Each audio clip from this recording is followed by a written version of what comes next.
Hi, everyone. I'm Kathy Henry, and welcome back to Living in Santa Barbara. I'm joined by my fellow Santa Barbara Cinema Society members, Mahil Senatherajah and Robert F. Adams. The Cinema Society is part of the Santa Barbara International Film Festival, and it gives members access to over 50 sneak preview screenings a year, many with Q&As featuring filmmakers and the actors. It's an incredible way to learn about cinema and experience film at the beautiful Santa Barbara Riviera Theater. And since we're talking about movies, I decided to give this episode a little film noir flair. So let's get started. Robert and Mahil. Mahil? Yeah. I met them at the Cinema Society. I joined that 2 years ago. It's been so much fun. It has, there's like a little family at Cinema Society that's it. formed. Some of my closest friends are there. Yeah. Really got to know Robert there. Yeah, I would say all my best friends in town are from that Cinema Society because we have films in common. Yeah. Certain things to discuss. Yeah. And we go out for dinner or do fun things once in a while. You see a lot of different aspects of the world and types of films. And so it's, it's kind of school about the world. And I think we're lucky to have Cinema Society in Santa Barbara. Yes. Like it is like a film school and the Q&As are 30, 40 minutes and Roger dives deep. Really fantastic. Yeah, you really get some of the finest artists in cinema. And Roger's especially, and his programming staff too, they're really attuned to international filmmakers. So we get the best of the best. Mm-hmm. I know. Mm-hmm. For instance, this year, one little screening we had was Armand. It was directed by Ingmar Bergman's grandson. Yeah. And it features an incredible performance by the lead actress, Renee Resid. It was a wonderful film, not getting any Academy attention or end of year awards attention, but remarkable for those who saw it that day. I think it was difficult this year. I really felt that there was a lot of amazing films. Mm-hmm. And there's only 5 nominees per category, right? Generally, right? Best Picture gets 10. Mm-hmm. Oh, got it. And everyone votes for Best Picture, so it becomes a popularity contest in a way. Oh, so wait, how does it work? Every branch votes for Best Picture, but in the smaller categories, it's far fewer. Like in the actor categories, only actors can vote that category. Mm-hmm. Oh, okay. It's not like, so if you are a cinematographer, you can only vote in the cinematography category? And then you can also vote for Best Picture. And that's it. Yeah. Mm-hmm. Yeah, I think I know Robert is an expert of the Oscar race, but for cinematographer and other craft categories, it really can be a few hundred people, right? Well, let's whereas actors, I think that's the biggest category, several thousand. Oh yeah, mm-hmm. That's true. It's huge. So wait, who are you guys? Can we just start? Sure. Okay. So Mahil. I'm Mahil, and my last name's Senatherajah. So it's 12 letters. Yeah, that's the usual reaction. It starts with an S. It starts with an S. Okay, got that part. Senatherajah. It's like son of the Raja. But I would say if I were, I'd be living in Montecito. How do you spell it? Senath. Okay. IRA. Okay. JAH. That's a great name. It's not bad, it's not like 4 consonants in a row, like Polish names. So yeah. I like that pronunciation guide on your name. You need Son to of send the that Roger? to me. Son of the Roger. Yeah, that's cool. And my name is Robert F. Adams, and I've been involved with the visual and performing arts world in Santa Barbara for a long time. Yeah. And in Aspen, and really part of the film festival community. So I've worked with Santa Barbara Film Festival, Aspen Film Festival. Really? Film Fest Tucson, and just other places I've been at. And I attended Telluride Film Festival one year. Oh, I want to go. It's so much fun. Is it? I can imagine. And Santa Barbara Film Festival is more civilized, I think. I kind of like the way it's run. I think it's the easiest film festival in the world, right? You can leave home in 15 minutes, be in an event with George Clooney, right? Yeah. That does not happen in most other places. Wow. Now, the Film Center, I just have to say, used to be known as the Fiesta 5. Yeah. And it's right down there by the Libero. It's on State Street. Have you been? I haven't been yet. I have been. I saw Nosferatu, and I just had the great fortune to see The Brutalist, which is probably showing for the next couple weeks there. I hope it's a great movie. Anyway, but it's same old theater. They're going to raise funds to remodel it to a better state of affairs. Yeah. How's it looking right now? I mean, it's cleaner, right?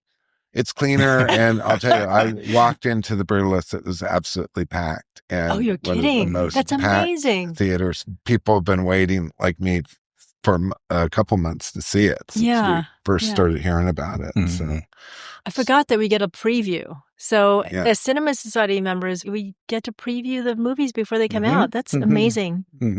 It's such a privilege because sometimes we see movies in the weird area of distribution. We have sometimes movies at screen movie theaters. Sometimes they're on Netflix. Yeah. Sometimes they're in between. They haven't figured out what the distribution path is. So that's part of the challenge and part of the fun of being in cinema societies. We're bound to see all the on the screen. Yeah. Really, 95% of the best movies on a big screen with that sound system up there. And you forget how much you enjoy seeing it on the big screen. Like so many people have been conditioned to watch things on Netflix, the movies anymore. But when you're there and you get to enjoy it with all these other people, like you're having that community together, and then we have something to talk about afterwards, I think it's a great experience. Yeah, absolutely. Friends and I went to see The Third Man, his old film. Orson Welles is in it, Carol Reed. And it was so beautiful on the big screen, and it just draws you into the story. And, I know would not have had the same experience just watching it on at home. But that's previously the only places it's been available. I feel really lucky. I know you feel, Robert, to have the film center in Santa Barbara, 5 screens showing first-run commercial it's just films. What a great thing. I think all of Hollywood should move here and buy houses so they can live here. And be I know. Part Absolutely. of this great film scene, film culture that we have. The Fiesta Vibe was suffering. They weren't getting much audience, and the film festival ambitiously took it under their wing a few months ago and took out a lease and are going to do some great things. So every week there's some art films. They're going to do a David Lynch retrospective. David Lynch just passed away at age 78. They're going to show most of his films. I can't wait for that, but it's after the film festival. Okay. Yes. So much to do here. I mean, we have Hollywood here, but it's in an intimate environment. And that's well stated. Yeah. It's a really nice, and it's laid back. Yeah. Very nice. LA. Great places to eat here. The restaurants and everything are great and all that. So let's dive in. I know. There's so much to talk about. What are the best movies of the year, you guys? What do you think? What are the best movies? Well, we had our list that we put together. Which, what were they? Well, here it is. Robert, do you have a favorite? I have it. Amelia, these are the top movies. Amelia Perez, The Brutalist, Anora, Conclave, Will and Harper, Sing Sing, Civil War, and The Room Next Door to some extent. Those are last two are sort of off the director, but the films that are they're getting all the attention from critics. Well, there's also a couple others. Oh, Wicked. Right? Yeah, here's Wicked. I mean, we have, let's see, we had, A Complete Unknown. That is getting a lot of attention. Did we see that before it came out? We did. Okay. We saw that. It was terrific. Yeah, because I was wondering why nobody was talking about it. It's because it wasn't out yet. And I was away. Yet. No. Oh, yeah. I was in Toronto and so missed it. So what did you guys think? What'd you think? I loved it. I saw it twice. I dragged somebody else. Actually, my son, did he see it? He didn't go. I know he should have because he's a musician. But just to see Timothy's performance, I was blown away. That was such a good performance. Yeah, he was nominated for Best Actor. Yeah, I know. He deserves it. And 2 other nominations. Monica Barbero, who played the young Joan Baez. Yeah. Did an uncanny impersonation of Joan. And Edward Norton played he was so good too. The great singer Pete Seeger, who I met numerous times after concert. You're kidding. No, he performed till he was almost 100. Wow. He performed everywhere. At UCLA, I saw him, San Francisco, New York. I saw him in all these places. He's really a neat guy. And Edward Norton is so good in that part. Yeah. I heard the film does not shy away from showing Dylan as unlikable. Yeah. Is that right? Yeah, I would say so. Mm-hmm. Which is a truism. Mm-hmm. If you've ever seen this documentary, D.A. Penbaker, right, about Bob Dylan from the 60s, it's totally unlikable. He gets in arguments. He's annoying. And Timothy Chalamet kind of didn't sanctify or clean up his portrayal as Bob Dylan. He was really kind of annoying in that movie. Are those your top movies that you feel? Hey, this is the list of the top, you get Amelia all the nominees. Well, like I said, Nora, Brutalist, Complete Unknown, Conclave, Dune Part 2 is part of this list. These are for Best Picture nominees, and this represents very well some of the top movies. Amelia Perez, I'm Still Here, Nickel Boys, which we saw in a couple of us did. The Substance with Demi Moore, A Body Horror. Oh, yeah. Is part of that. And then, of course, Wicked, which is so popular with audiences across the land, maybe globally, too. So out of all of those, I have to say, Anora, I don't really understand that one. It didn't. Do you want to talk about that one? I don't know. I want to be nice. But I had a hard time. I couldn't watch it. So what didn't you like about it? It was too much screaming and one tone of the acting. That's what I thought. And after a while, the screaming and it was just like there was no break. Maybe that's what it was. Is that the movie that you just never had a break from the screaming? I think that was the intent. It's like this really well choreographed, loud chaos for a lot of the film. Yeah. And Sean Baker does such a great job of orchestrating all that. Yeah. Technically, it's an interesting film. But I know a lot of people didn't like it. I kind of liked it. I think, some people don't like films with unlikable characters. Yeah. I kind of like unlikable characters. And then I just thought it was funny. And it certainly is filled with sex. I mean, sex. It's all about a sex worker. Yeah. And the sex she has with different people. And that's ever present. And I sometimes think that's interesting, but it can make people uncomfortable. And that was so much sex in not every scene, but that was really core of the story. So was he trying to disturb you? Is that the intent? And that's why he's up for Best Director? My take is, he's always shown, Sean Baker's always shown people not seen, cultures not seen very often. So I think it was like that. I know his films have been called poverty porn. So it shows people of lower socioeconomic status. So it's sort of is this poverty porn or regular porn or both? Oh, interesting. Yeah. And he films these marginal characters that are really never the subject of anyone else's movies. He's often looked at people working in the sex industry. I can think back to this whole bunch of, Tangerine, his whole films that he's made. He often will feature that, and no one else really does. And he kind of gives a slice of life we don't normally see.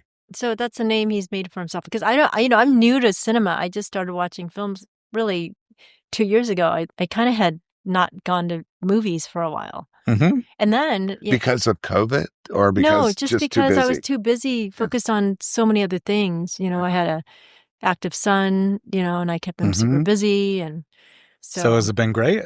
Good for you being into films again? Well, I mean, I guess the reason why I did it is because I became an empty nester, and then my son went to film school. Has it been a way for you to connect with your son? Do you have a relationship around film? I do, but I don't think he wants to hear any of my advice, and I don't think, because I guess that's just how it is. He's 20. Sure. I don't think he wants my advice, and I don't know if he wants my help, but I probably shouldn't be helping him. opportunities come up. But it's been fun, actually.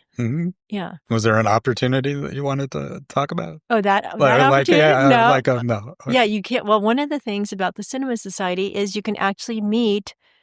You never know who you're going to develop a relationship with. It could be one of the guests, that's doing the Q&A. And it's very interesting because they're just people. We live in a small town, but we're living in the world because we get to meet people from all over the world that come here to visit, to vacation, but also to come as a guest of the Cinema Society. Yeah, right? That's and true. The film festival. We get directors from Turkey. We get directors from Brazil. India. India. Amazing. Even that guy that just got the nomination for Flow. I mean, the Latvian animator. Yes. I don't know his name. So I brought my Latvian friend. And, I guess they know people that know each other. You just never know because Latvia is not a big country. Yeah, it's a great country and very cultural and really special place. The Latvians I've met, I would recommend anytime. Yes. I guess they're a creative culture. Are they an artistic country? Yeah, probably they are. It's next to Finland and Sweden, right? Yeah, I guess they got a lot of time to do stuff because it's dark and cold. Right. Well, there's this film festival called Tallinn Nights, which occurs in Tallinn, Estonia in the dead of winter when there's very little sunlight. Oh, my God. The days are long. And I always thought, that might be a fun film festival to go to because it's like sitting in the dark. Oh, yeah. When it's dark out. Yeah, for sure. So I want to say about Honora, want to come back to Honora. Many film critics have loved it, whatever. I think from me, my perspective, it's like a really good example of a Sean Baker movie. There's always chaos. There's always someone marginal, and there's always a journey in the center of the film. They go looking for people in this film. It's a lot like The Wizard of Oz in the sense that he always has his main characters on a mission and looking for someone, and they encounter kooky, crazy characters and interesting comical situations.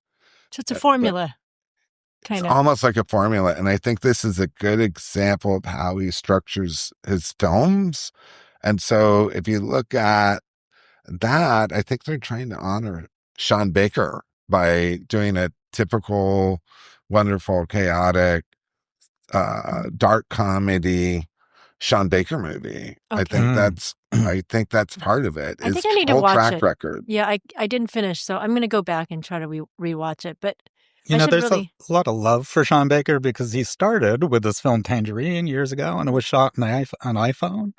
So it was like one of the first DIY you can make a film on your iPhone and actually have it get a theatrical release. And so he kind of opened a lot of doors that way. Oh, interesting. So I think the Academy may honor him because of that. Okay. And then what else do we have? We got The Brutalist. Let's go talk about that. We got The Brutalist. Okay. So to me, have you both seen The Brutalist? Yeah. It was incredible. What a story.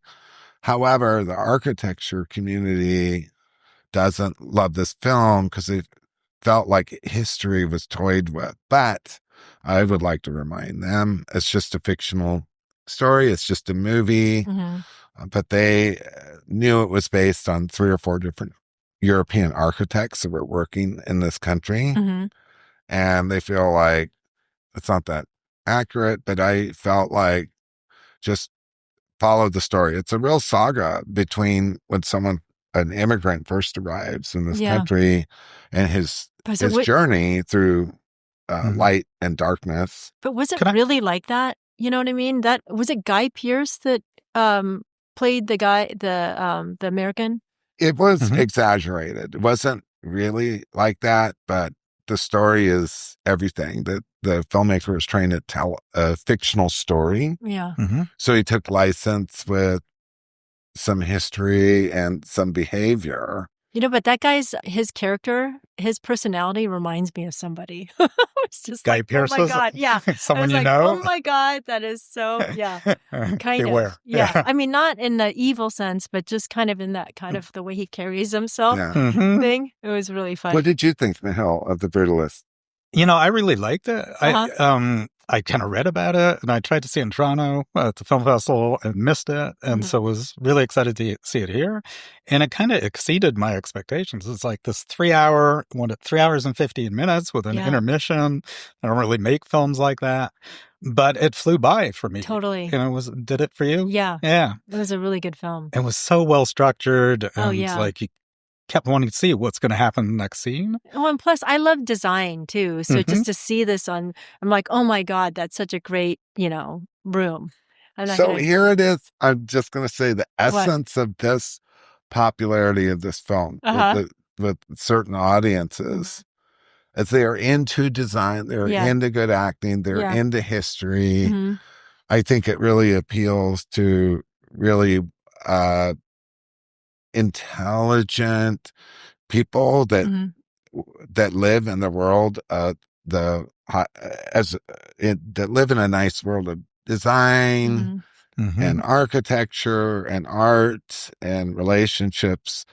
And this is very different from the character set in Anora that Sean Baker portrays. Two different. That's why. You're not going to target the same demographic with those two movies. No, but I walked into a theater. It was absolutely packed for The Brutalist. I couldn't believe it. I looked around and there were artists and writers in the audience. Really? You can tell? Like, oh, yeah, you have those glasses. You must be an artist.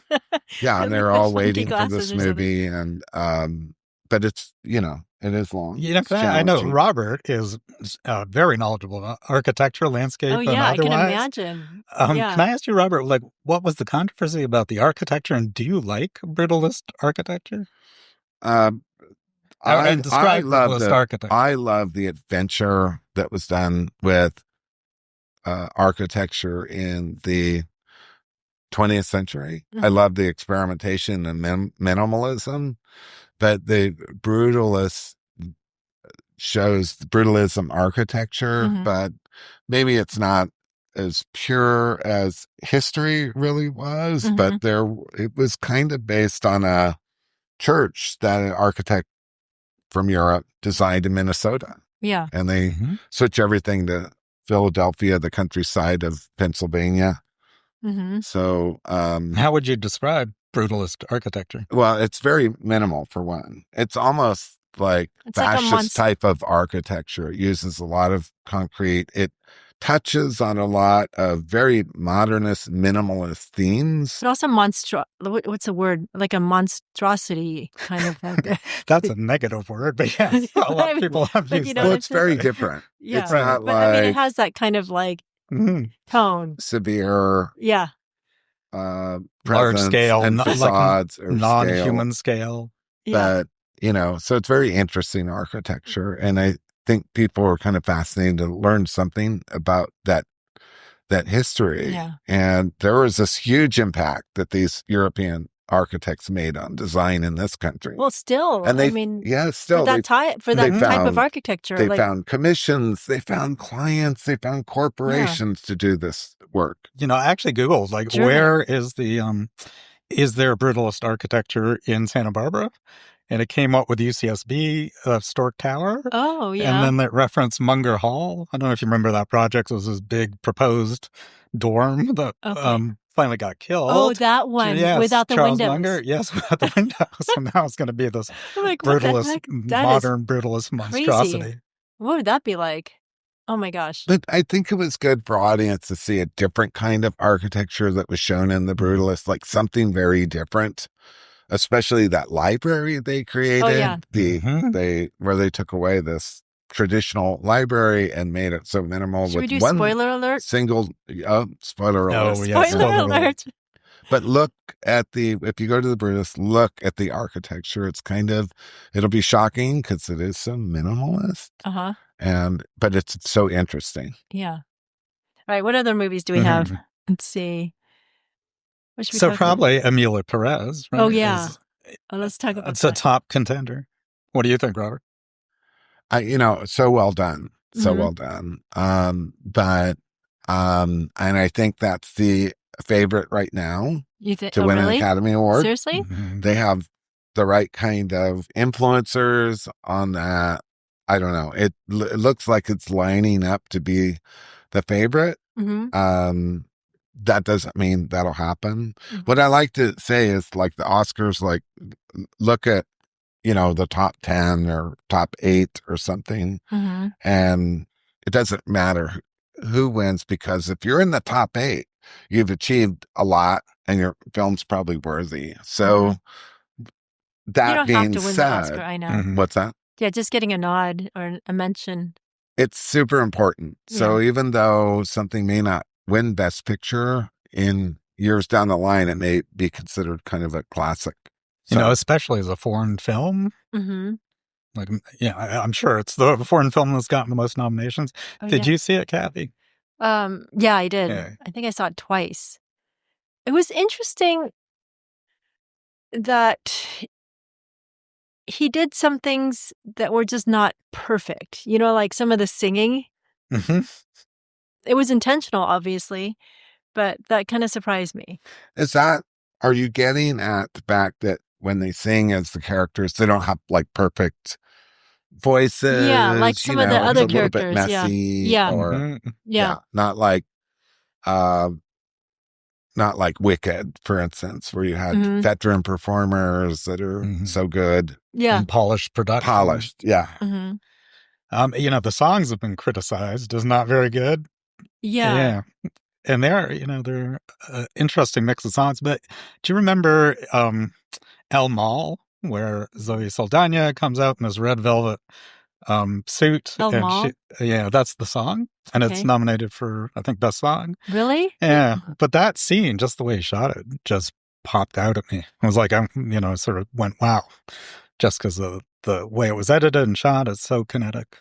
Well, I love musicals too. I love going to musicals, and I love the dancing. It's just Well, one thing they had in Amelia Perez, I have to point out that I've learned, is the composer of the music, the songwriter, Camille, and her business partner and life partner.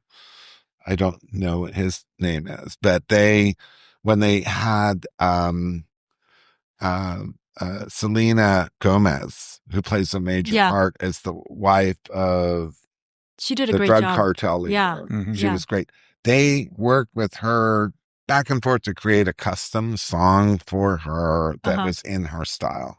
Yeah. So she had something written for her by those film composers, and that song that she sings, called El Camino, is nominated for Best Song. And it's just another terrific number, and she's very polished, and it shows. Oh, she's so good. It was really nice to see her singing again. Like, I haven't, she's an ex-Disney star, isn't she? Yes, from what I she remember. is. Yes. Yeah, I did not see her Disney work, but that's what I understand. So we have those two songs, El Mal and the Camino song, just remarkable in that movie, and the way they're staged and everything. Yeah. So, strong movie. And good story. Good story. Yeah, good storyline. Very compelling. Yeah. I thought it was really dazzling. Like the filmmaking is just so different from the idea of the film, the conceit of the film is so different. I kind of love sort of more ambitious, if flawed, films than like a perfect genre film. Yeah. So, I really loved see it. This filmmaker making this film and putting unlike elements together. Drug cartels and music and dance numbers. The combinations are just wild in that movie. Can you imagine hanging out with them when they're trying to come up with this stuff? Yeah, it's like the most unlike elements. That's so funny. Do you think it was about anything? That was like, I loved the film because it's so interesting. The filmmaking's so interesting, but I sort of thought back, so what was that about? Was there a theme? To me, it was about your assumptions. How you could be so wrong. Yeah, because there's this leader of a drug cartel who's transitioning. All of it. There's so many different things. There were so many different aspects and then at the end, it was her assumption. She didn't see that was actually her husband. That's a really interesting take. Very ambitious film. I thought it was, really great to watch in some ways, but also in a way I feel this way that it almost glorified the wealth of a drug cartel person in certain ways. So that that chafed me a bit. It tainted my thing, because it's really about people that have unlimited funds to do what they want. Yeah. Actually, there are a couple of movies that disturbed me. It was Civil War and The Order. Just with the whole election and all the stuff, I just felt like it was not a good time to be putting these films out. What was Civil? That was the picture with Kirsten Dunst about kind of a revolution or kind of a battle in this country between California and Washington. Something like that. It was interesting. So it sort of showed that it wasn't necessarily grounded in reality, that it was Texas and California, I think, were this rebel group fighting Washington. So in this fantasy of the film, Texas and California have a lot in common. But good films. So what did you think of Conclave? We haven't discussed Conclave. Now, this is about selecting the Pope at the Vatican. Yeah. And it was a well-told story. What'd you all think? I loved it. I thought it was a great movie. It was so dramatically colored and shot. It was just a really good drama. Yeah, I feel the same way. It was like a good drama you can kind of relax into. And, the storytelling, the filmmaking was just oriented towards the story and the characters.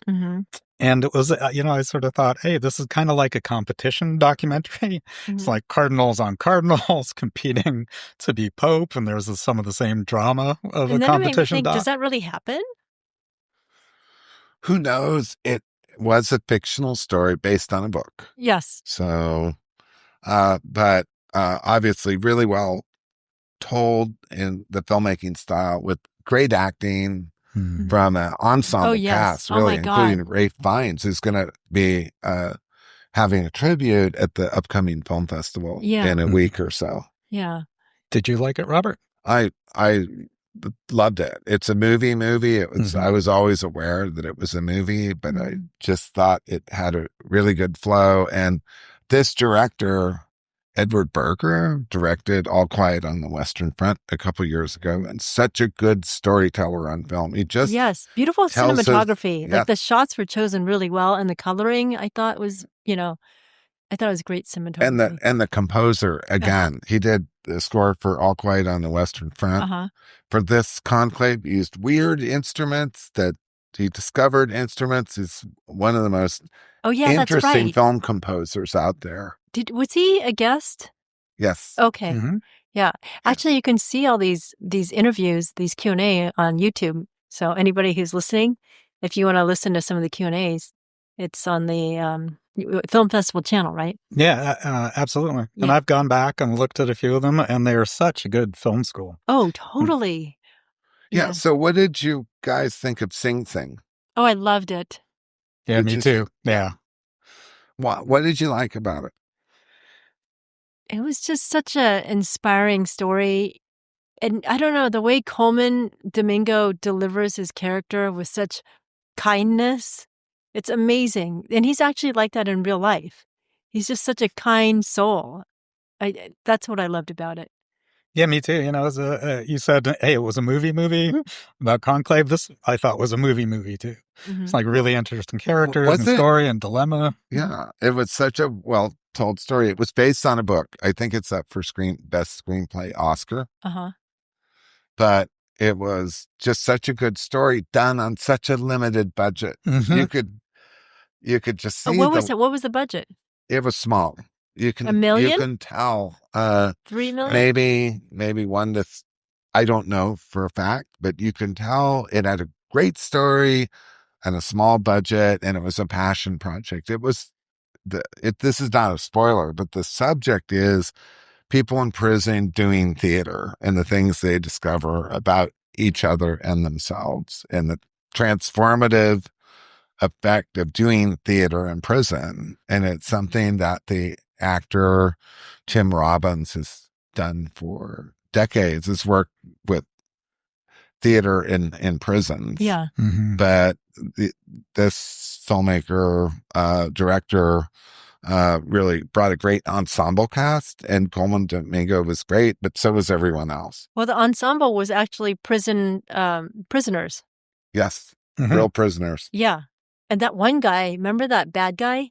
He did such a good job. Like, was that his first job? First acting role? I think it could have been.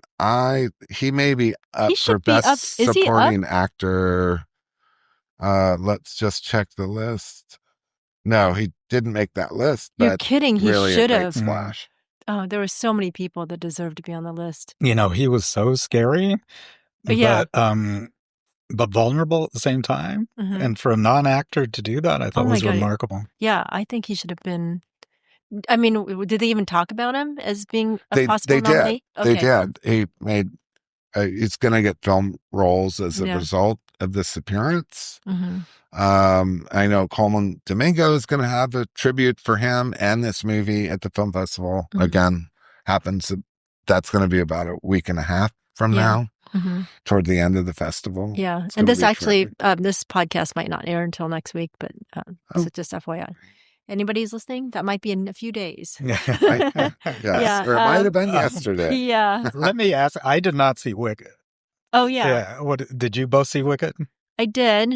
What did you think?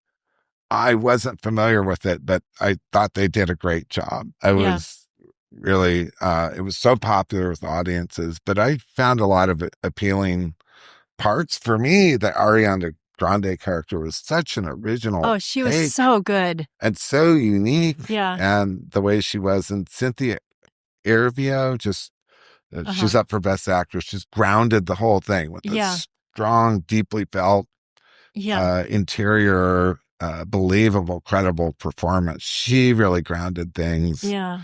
And the appearance by Peter Dinklage as the voice of the goat was fantastic. And a lot of young actors on the up and up, because they're coming up and their careers were introduced in that film. It was really something to see, but really enjoyable.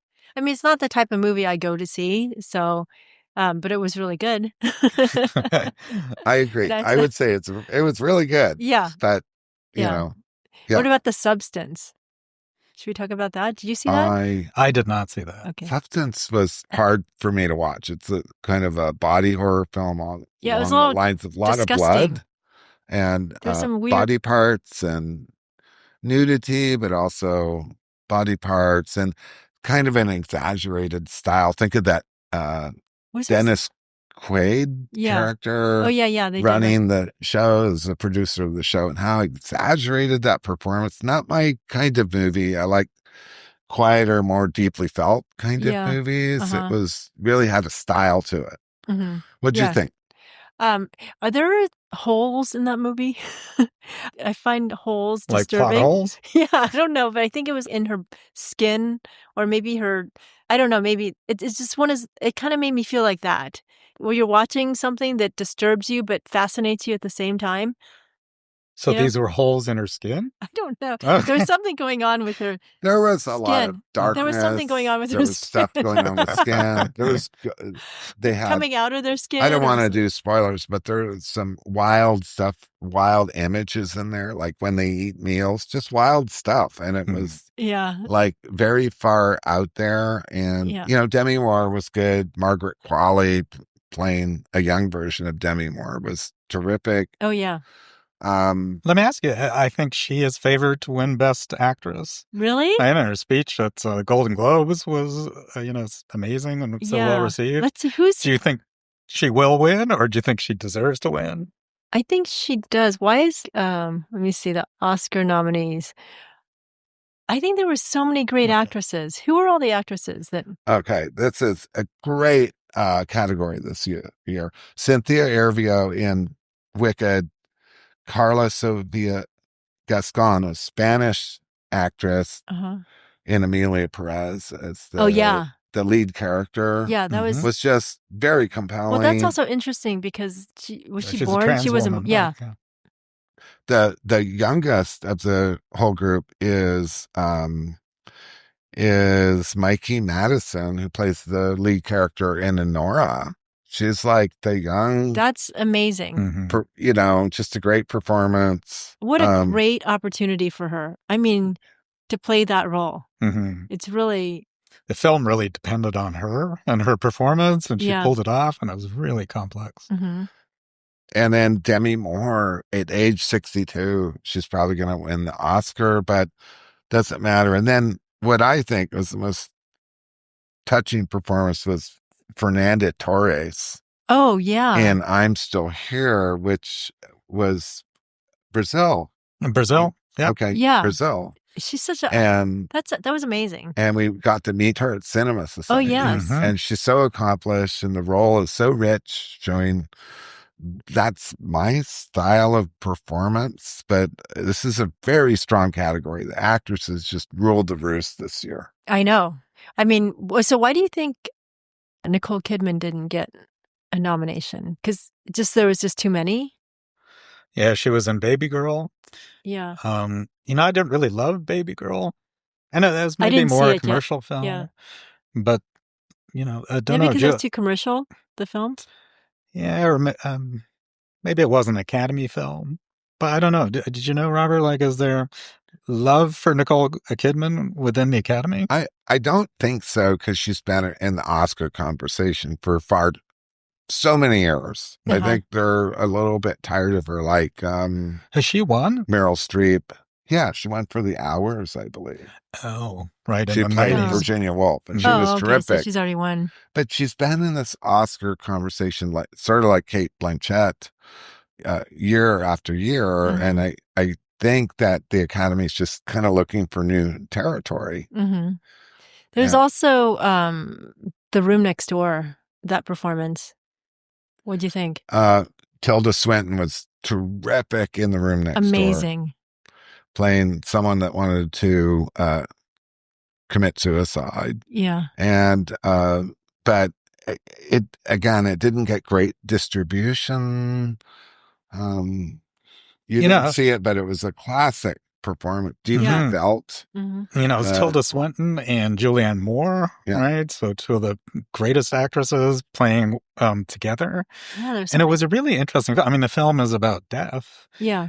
But it's sort of like an observant view of death than like a really emotional, traumatic, anguished view. And I thought that was really interesting. There's sort of an acceptance in it. Yeah. And the script was beautiful. So I thought the ideas were beautiful. And, it's Pedro Almodovar.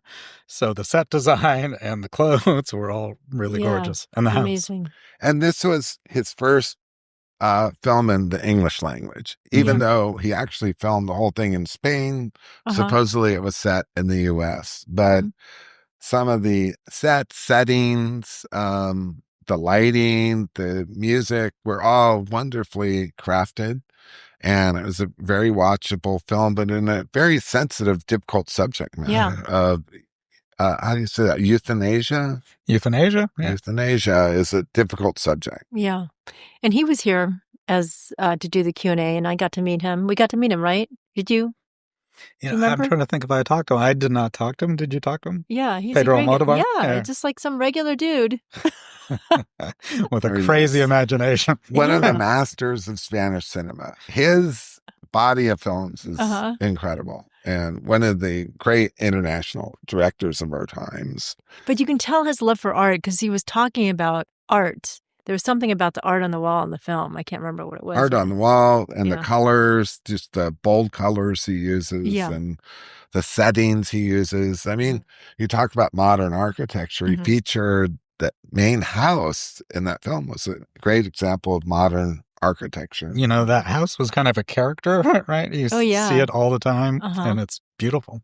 Just gorgeous in a kind of, it's not brutalist, but it's modern with clean lines and beautiful setting with the backdrop of a forest. Yeah. Kind of reminds me of like Carmel or Marin County or something like that. Yeah. Or the Pacific Northwest. Yeah, very special kind of setting. Okay, so we've been talking about these fiction narrative films, these stories. How about documentaries? Anything come to mind? Well, I guess Will and Harper. Will and Harper. Which is why we have, I don't know if they can see. Okay, so I have a story about. Here's Will. Will Ferrell was in town for a Q&A at Cinema Society. And one of your friends, Kathy, brought Well, we were all together. At least one life-size doll of Will Ferrell, not life-size, miniature size of Will Ferrell as the elf character. Well, let me tell you what happened. So we were sitting at Clark's Oyster House, and then they were saying, oh, we saw these dolls. Oh, no, I said, oh, do you guys want to go see Will in Harper tonight? Because they weren't planning on going. It's Will Ferrell. And they're like, oh, we just saw these dolls down at CVS. I'm like, oh, my God, go get them so we can give it to him because he's going to be doing the Q&A. So that's how we ended up with these dolls. But, that's fantastic. Yeah. So I was given at least one doll to take and meet Will at when he received the Kirk Douglas Award. But I had to leave the doll in the car because it wasn't acceptable to bring a version of Will Ferrell on the press line. Yeah. I mean, we're that would have been like a little fanboy. Yeah, that would have been. It's like, I love you, Will. A little weird too, I guess. So Will has driven around in my car now for close to 2 months. You'll never forget Will. Waiting to return the Will Ferrell to you so you can return it to your friend. But you also got a hug out from Will. Yes. He liked my question about camera setups, and he was so nice to give me a hug and say, I love your question. And anyway, he was so much fun. Yeah. And that was really a touching movie, wouldn't you? It was a beautiful movie. It was one great. of the most affecting movies for me because it's like this, I mean, apart from the, his friendship with a trans woman. Yeah. It was just a beautiful portrait of friendship. Like they just were talking with each other in a car for like 2 hours, and it was so compelling and funny. And driving across the country, town by town. Right. Yeah. How interesting is this country? Yes. Oh my gosh. What other? I'm just dying to know from both of you what is a movie you really liked but no one else is talking about? No one or other people didn't like it. What's your secret? Favorite movie that no one else liked? Let me see. Or you think about yours while I think about mine. Yeah, Robert, it's a good question. So there's a movie called Evil Does Not Exist, which is sort of like got no attention. It was by the director of Drive My Car. It's a Japanese movie that I forget if it won or was nominated the year before. Okay. And I saw it in Toronto, and it's this beautiful story set in like the countryside in Japan, and there's this older man who's sort of a forest tender. So it's but then a glamping company comes to move in. And so the first half is this really beautiful meditation on living with nature. And then it switches into this battle between the locals and this glamping company about preserving it. And then there's this shocking twist at the end. And I won't spoil it. How do you see that? I didn't look up to see where it's available. It's got to be on streaming somewhere. Yeah, yes, I will. It's Evil Does Not Exist. Yeah. So it's not on this. It's not one of these. So it's a different whatever we decide, kind of. Yeah, it's not on any list. Okay. This is Let me see. what you decide. Okay, so mine had to be. Mahil took me to this movie, Challengers. This has two of the young male lead actors and Zendaya in it. Okay. The theater was filled. What's it called? It's called Challengers. It's about tennis. It's about a 3-ring couple, 2 men and a woman who have interchangeable relationships with one another, sort of like a 3-way love story. Okay. And it was just fascinating to me. It was sort of flawed, but so fun to watch. And in the audience, the theater audience was packed with young women. They loved Zendaya, or maybe they were there for the young actors, Mike Faist and Josh Connor, who are both just excellent in whatever they do. Yeah. Wait, is this a new film? It's a new film. It came out about 8 months ago, maybe. And yours is what? Mine was last year, but early of last year. Okay. So. You know what I liked? It was a short film. It's called Pisco, the Crab Child is in Love. It's a Japanese film. Is it animated? No, he shot it one day on I'm going to ask him if there's some way for you guys to see it, because you have to see it. It was crazy. So what did you love about it? It was just totally quirky and funny. It was, I saw it at the Sundance Film Festival? I think that was nominated for something. I think I've seen Pisco that title. The Crab Child, really? Yeah, somewhere. It sounds familiar. For a short, it was a short film. Yeah. All right. Anyway, I think that was we saw touched on in the short film world, which is the whole specialized world. Yeah. Because for years I was a screener for the Aspen Shorts Fest, and I'd see hundreds of short films every year as part of the kind of a selection committee. Are you? Are you from Aspen? Do you used to live there? No, I lived in Santa Barbara for the past 25 years, but my wife and I took a break, and we moved to Aspen for like 7 years. And where I did a deep dive into a small Rocky Mountain film festival. Yeah. And it was so much fun those years, but we came back to our house in Santa Barbara and loved both places, really. Yeah, I know. Well, we saw 63 films. Are there, I think, around 63 with this? That's a lot of films. That's a lot of films. Yeah. And so I think the Cinema Society was really great to be part of. Because I have to make this point again. It's hard to see some of these titles. Where do you see them? Online or in a movie theater? Maybe they have a week-long run and they're gone. And, this film festival is great because they're going to be re-showing some of these major movies we discussed as part of the program. I don't have time for all this. I have to also work. No. I actually pulled the box office for the top 10 films. So it's always been like... So what were the top 10? So Wicked, I think, had the highest grossing, $466 million, and then Dune, and not surprisingly, $283 million. And that's part two, Dune. I didn't see Dune. I didn't see that movie. It's terrific. Okay. Well done. And then Complete Unknown at $59 million.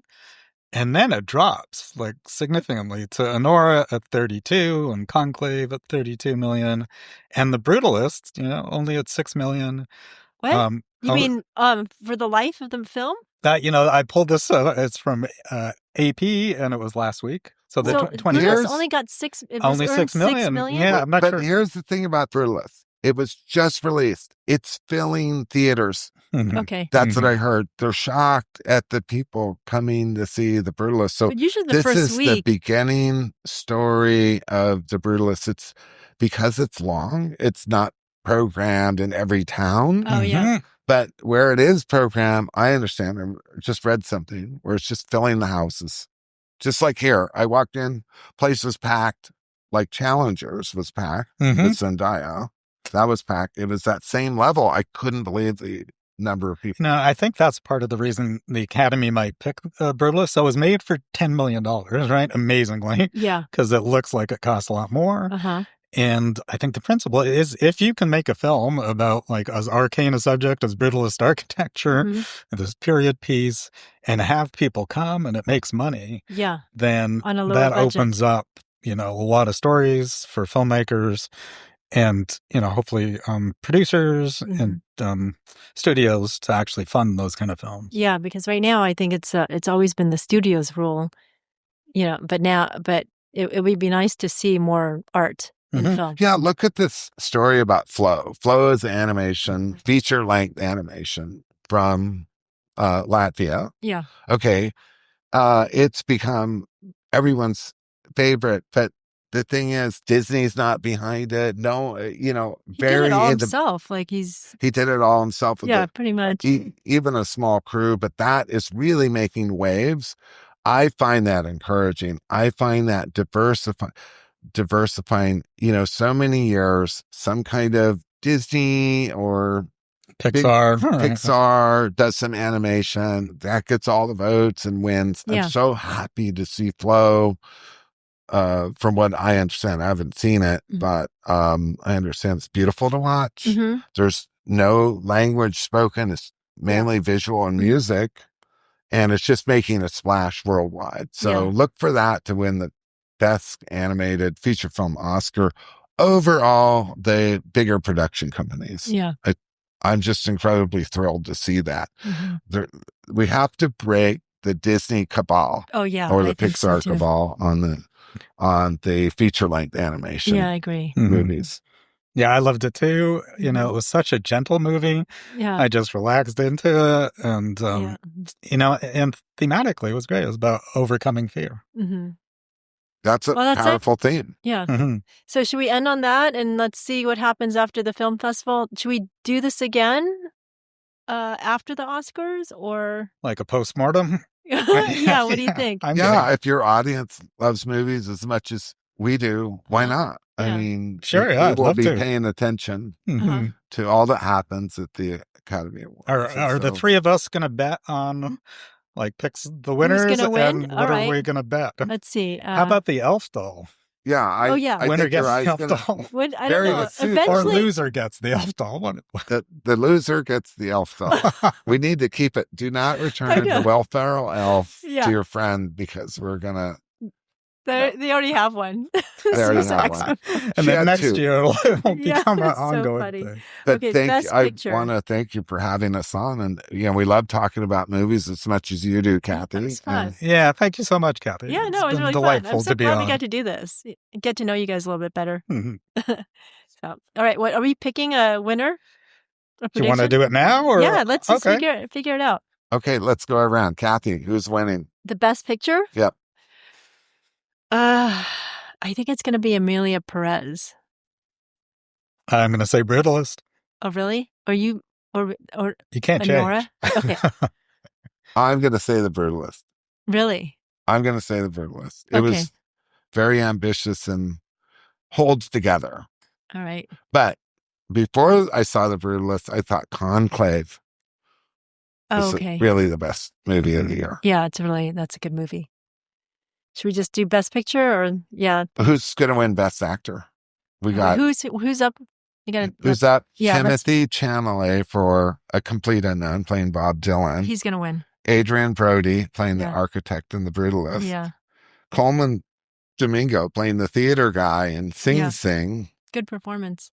Ralph Fiennes, who plays the kind of cardinal that leads the Pope choices.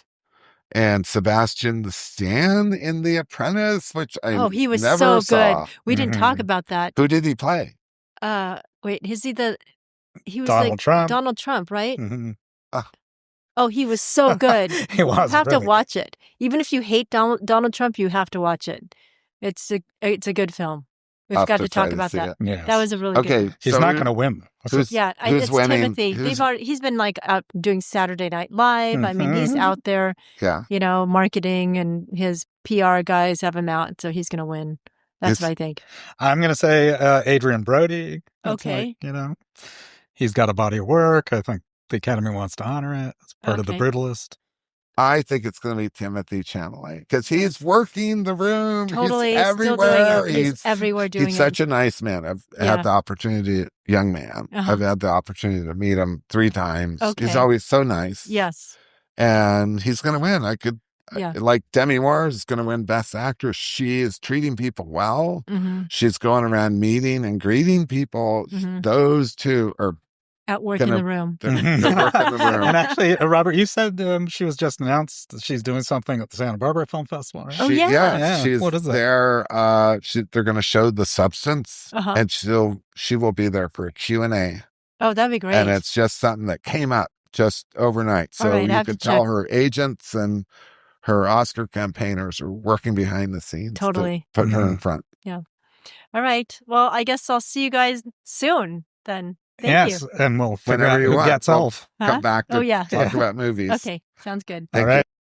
Thanks again for tuning in. If you enjoyed this episode or want to stay in the know about Santa Barbara, don't forget to subscribe. If you want to learn more about the Cinema Society, the Santa Barbara Film Festival, or what it's like to live here, I'd love to connect.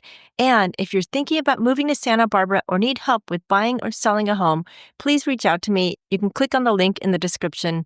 Also, please be sure to check out the weekly real estate market update on the Living in Santa Barbara podcast YouTube channel to stay informed. Be sure to put Living in Santa Barbara podcast as the full name. Thanks again, and I'll see you next time.